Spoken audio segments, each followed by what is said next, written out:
كريستيانو رونالدو. كريستيانو رونالدو، ركلة حرة مباشرة من كريستيانو.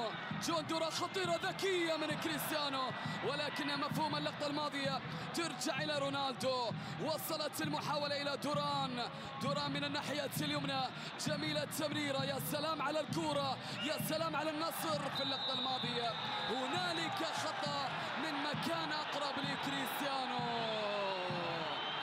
إذن بطاقة صفراء هذه المرة على من أحمد عسيري. خطأ وركلة حرة مباشرة. استمع لأصوات الجماهير النصراوية.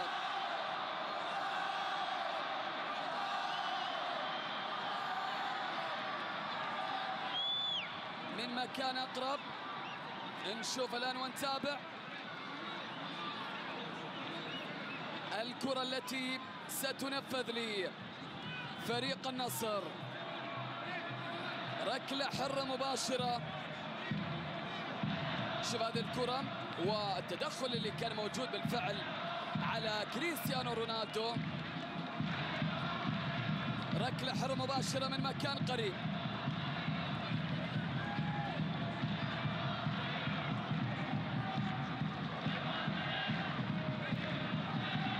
سنشاهد ونتابع الآن الكرة التي ستأتي للنصر.